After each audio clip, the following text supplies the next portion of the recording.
কোরআন, মানে যে নারী সবসময় শুধু কোরআন দিয়ে কথা বলে। আব্দুল্লাহ ইবনে মুবারক অনেক বড় মুহাদ্দিস, হজ করে ফিরতেছেন, হঠাৎ দেখেন এক বৃদ্ধা মহিলা, বয়স্ক মহিলা চাদর গায়ে দিয়ে শুয়ে আছে। তো এটা অনেক বড় একটা কনভারসেশন, আমি কনভারসেশনটা আপনাদেরকে শোনাই। উনি কাছে গেলে যে সালাম দিলেন, আসসালামু আলাইকুম রাহমাতুল্লাহ।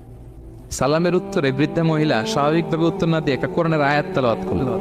তিনি তেলাওয়াত করলেন, সালামুন কাওলাম মির রাব্বির রহিম, মানে দয়াময় প্রতিপালক আল্লাহর পক্ষ থেকে তোমার প্রতিও সালাম। এটা একটা কোরআনের আয়াত, কিন্তু এটা দিয়ে উত্তর হয়ে যায় সালামের। কি বলেন?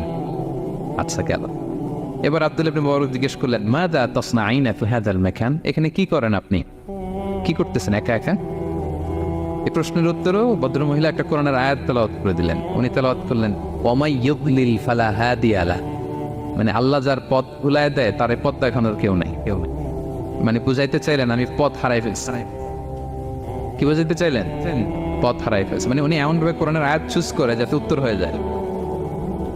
তো এবার উনি জিজ্ঞেস করলেন, আইনা তুরিদিন, তো পথ হারাই ফেলছেন তো বুঝলাম, আয়াত থেকে এটা বোঝা যায়, তো আপনি কোথায় যাচ্ছেন, ডেস্টিনেশন কোথায়? উনি আবার একটা আয়াত তেলাওয়াত করলেন, সুবহানাল্লাযী আসরা বিআবদিহি লাইলাম মিনাল মাসজিদিল হারামি ইলাল মাসজিদিল আকসা। রাসূল সাল্লাল্লাহু আলাইহি ওয়াসাল্লাম মেরাজের আগে যে ইসরা হয়েছিল, মসজিদুল হারাম থেকে মসজিদুল আকসা রাসূল সাল্লাল্লাহু আলাইহি ওয়াসাল্লাম কাল্লা নিয়েছিলেন, এটা তেলাওয়াত করলেন। তো বুঝাতে চাইলেন আমি আপনার মতো হজে আসছিলাম মসজিদুল হারামে, আর যাচ্ছি মসজিদুল আকসা, মানে ফিলিস্তিন আমার বাড়ি। মসজিদুল আকসা কোন দেশে? দেশে ফিলিস্তিনে। আয়াত এমন ভাবে উনি পিক করেন যাতে করে উত্তর হয়ে যায়। উনি বোঝাতে চাইলেন আমিও হজ করতে এসেছিলাম, যাচ্ছি কোথায়? কোথায়? ফিলিস্তিন, মসজিদুল আকসা যে দেশে আছে। তো উনিও বুঝে গেলেন যে তাহলে আপনি মসজিদুল আকসায় যাচ্ছেন। এবার জিজ্ঞেস করলেন, আনতুম মুনযু কাম ফি হাযাল মাকান, তো এখানে একা একা পড়ে আছেন কয়দিন? আবার কোরআনের আয়াত, সালাসা লায়ালিন সাবিয়া, টানা 3 দিন 3 রাত এখানে আছে, এটা কোরআনের আয়াত।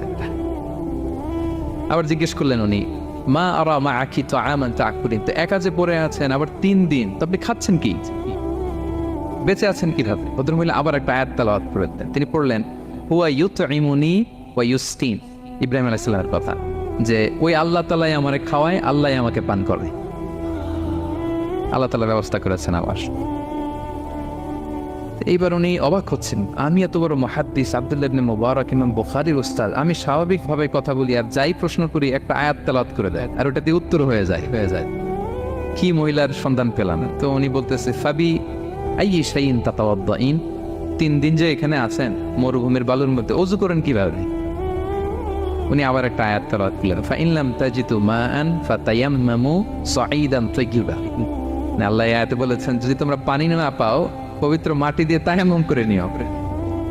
তো বুঝাতে চাইলেন পানি নাই তো কি হয়েছে, বালু তো তায়াম্মুম করে নাও।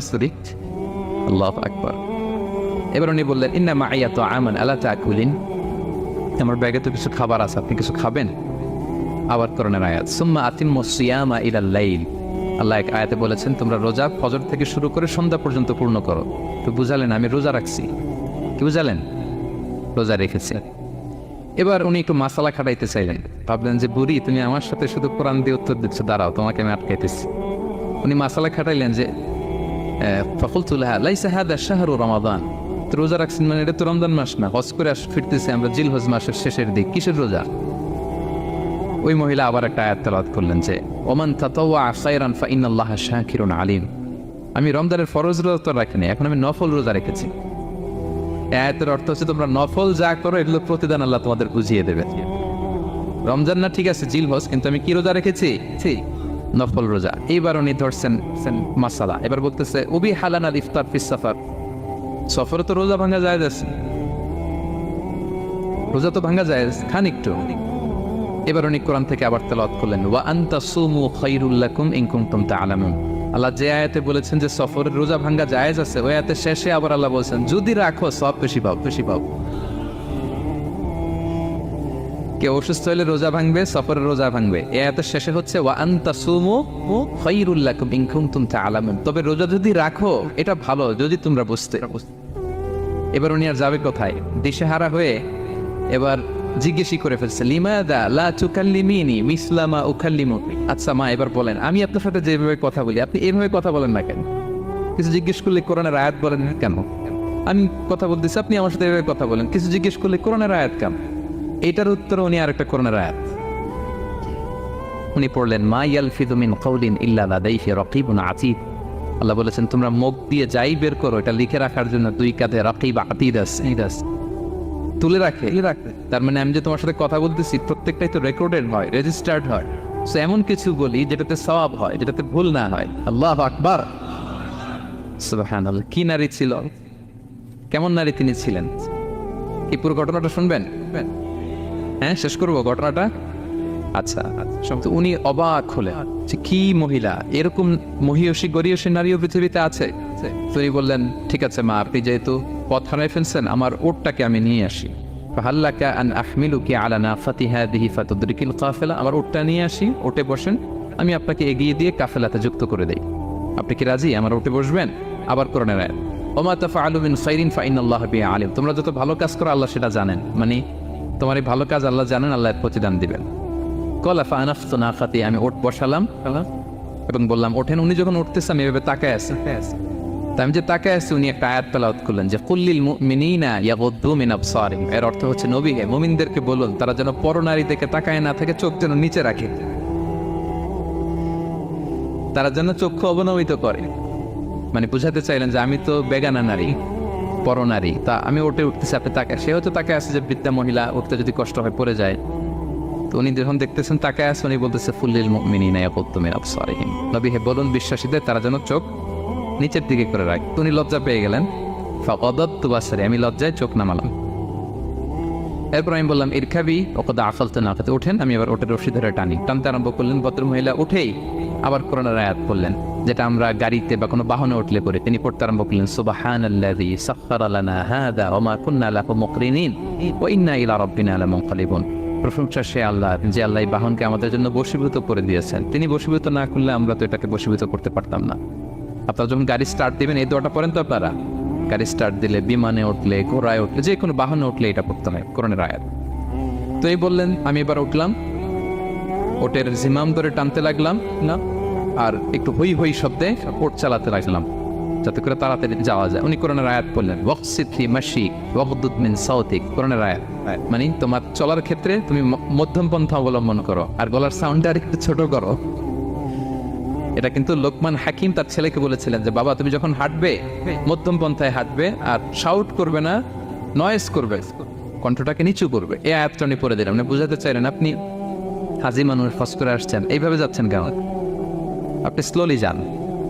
ফাজাআলতু আমশি রুয়াইদান ওয়া আতারান্নামু বিশ-শা'র, এরপর আমি আস্তে আস্তে যেতে লাগলাম আর কবিতা আবৃত্তি করতে লাগলাম। আরবদের অভ্যাস ছিল তারা শত শত লাইন কবিতা মুখস্থ পারত, দিনকে দিন মরুভূমিতে চড়তো আর কবিতা পড়তে। তা আমি কবিতা গুনগুন করে কবিতা পড়তেছি আর যাচ্ছি। এই মহিলা পিছন থেকে আয়াত তেলাওয়াত করলেন আবার, ফাকরাউ মা তায়াসসারা মিনাল কুরআন, মানে কোরআনের যেখান দিয়ে সহজ লাগে ওইখান দিয়ে পড়েন। মানে বুঝাতে চাইলেন কবিতা বললে কি লাভ, আপনি কোরআন পড়েন। উনি আবার লজ্জা পেয়ে কোরআন পড়তে আরম্ভ করলেন।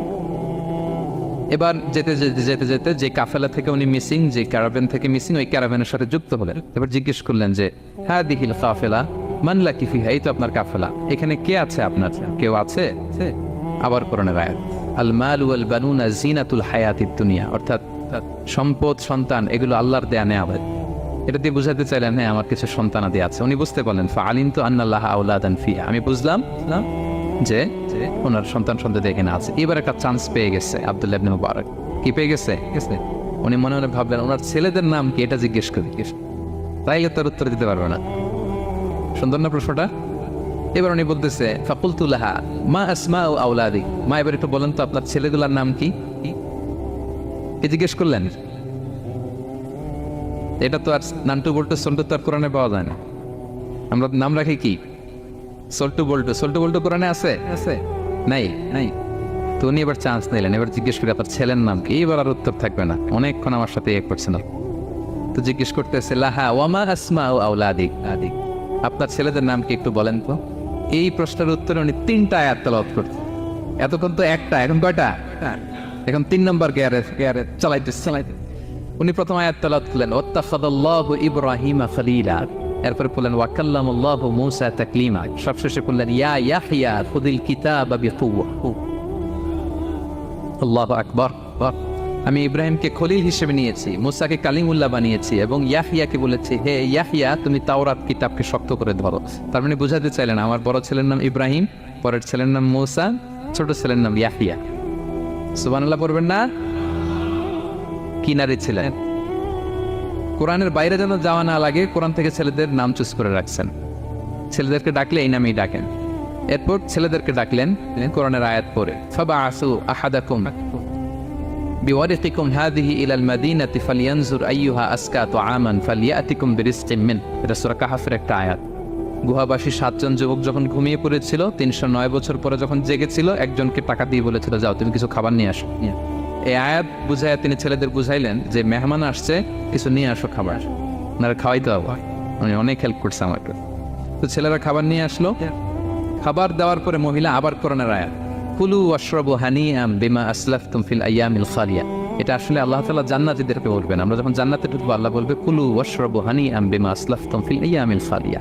এই দুনিয়াতে এত জুলুম নির্যাতনের শিকার হয়েছে, এত নেক কাজ করেছো, প্রতিদান হিসেবে আজকে জান্নাতের এই নাজ নেয়ামত ভোগ করো।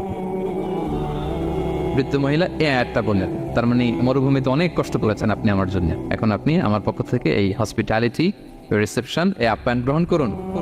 এবার উনি বলতে আরম্ভ করলেন, ছেলেদেরকে বললেন, কুলতু আল আনা তুআমাকুম আলাইয়া হারাম। এই ছেলেরা, এই খাবার আমার জন্য হারাম, হাত্তা তুখবিরুনি বিআমরিহা, যতক্ষণ না এই মহিলাকে, এর হিস্ট্রি যতক্ষণ না আমার না বলো। আগে বল এই ভদ্র মহিলা কে, কে, কি তার ঘটনা। যতই দেখছি অবাক হচ্ছি, যতই শুনছি অবাক হচ্ছি, কে সে, যাই বলি শুধু কোরআন দিয়ে বলে, ঘটনাটা কি। এবার ছেলেরা বলল, ফাকুলু হাযিহি উম্মুনা, ইনি আমাদের মা। লাহা আরবাউনা সানা, ওনার বয়স 40 বছর। লাম তাতাকাল্লাম ইল্লা বিল কুরআন, জীবনে কোনোদিন কোরআন ছাড়া মুখ দিয়ে অন্য কোনো কথা বলে নাই। মাখাফাতান তাজিল্লা ফায়াসখাতা আলাইহির রহমান, এই ভয়ে যে কোন কথায় আল্লাহ আবার নারাজ হয়ে যায়, আমার কোন কথায় আবার কোন ভুল হয়ে যায়, আমার কোন কথায় আবার রহমান আমার উপর নারাজ হয়ে যায়। এজন্য আমরা আমাদের জন্মের পরে জীবনে আমার মাকে কোরআন ছাড়া কোনো কথা বলতে শুনিনি। অবাক হলেন আব্দুল্লাহ ইবনে মুবারক, ইমাম বুখারীর উস্তাদ। উনি খাবার হাতে নিয়ে এবার বললেন যে উনি তো অনেক আয়াত বললো, এবার আমি একটা আয়াত পড়ি। খাবারটা নিয়ে উনি পড়তে আরম্ভ করলেন। ফাকুলতু, উনি বললেন, আমি বললাম, যালিকা ফাদলুল্লাহি ইউতিহি মাইয়াশা, এটা আল্লাহর বিশেষ অনুগ্রহ, ফজল, এটা আল্লাহ সবাইরে দেয়, যাকে চায় তাকে দেয়। সুবহানাল্লাহ পড়ে। এটা আল্লাহর বিশেষ অনুগ্রহ, তিনি সবাইকে দান করেন না, যাকে চান তাকে দেন। তোমাদের মা অনেক মহিয়সী গরিয়সী একজন মাতা তোমরা পেয়েছে। আল্লাহ তাআলা বলছেন, ইন্না নাহনু নাযালনা যিকরা ওয়া ইন্না লাহু লাহাফিযুন, নিশ্চয় আমি এই জিকিরকে মানে কোরআনকে নাজিল করেছি, আমি এই কোরআনকে সংরক্ষণ করব। তাহলে কোরআনের একটা নাম পেলাম আল কিতাব, একটা নাম পেলাম আল ফুরকান, একটা নাম পেলাম কি জিকির। এরকম অনেকগুলো নাম কোরআনের আছে। শুনেছি শুধু আমি সূরাতুল হাশরের 21 নম্বর আয়াত তেলাওয়াত করেছি। এখানে আল্লাহ তাআলা ইরশাদ করছেন যে এই কোরআনকে যদি আমি পাহাড়ের উপর নাজিল করতাম, লাউ আনসালনা হাযাল কুরআনা আলা জাবালিন লারাআইতাহু খাশিআম মুতাসাদ্দিআম মিন খাশিয়াতিল্লাহ। নবী, হে কোরআনকে যদি আমি পাহাড়ের উপর নাজিল করতাম, আপনি দেখতেন আল্লাহর ভয়ে এই পাহাড় ভেঙে চুরে খান খান হয়ে যেত। এটা এত গরু ভার একটা বাণী, কোরআন আল কারীম, পাহাড় ভেঙে যেত। পাহাড় কি চারটেখানে কথা? সুবিশাল পাহাড় আল্লাহ তাআলা পৃথিবীতে সৃষ্টি করে রেখেছেন। আপনারা আলাস্কা পর্বতমালার নাম শুনেছেন? Alaska range, located in USA. যুক্তরাষ্ট্রে একটা মাউন্টেন রেঞ্জ আছে, এটা 600 মাইল লম্বা। কয়শো মাইল? পুরোটাই পাহাড়। এটার নাম হচ্ছে আলাস্কা মাউন্টেন রেঞ্জ। ইউরোপে একটা মাউন্টেন রেঞ্জ আছে, এটার নাম হচ্ছে আল্পস মাউন্টেন রেঞ্জ, এটা 750 মাইল লম্বা। নেপালে একটা পাহাড় আছে, এটার নাম মাউন্ট এভারেস্ট, এটা 8829 মিটার উঁচু। আল্লাহ বলেন এই বিশাল বিশাল পাহাড়। আরব বিশ্বে অনেক বড় পাহাড় আছে, তুর পাহাড়ের চূড়ায় আমি উঠেছিলাম, আরব বিশ্বের সবচেয়ে বড় পাহাড় মাউন্টেন রেঞ্জ। আল্লাহ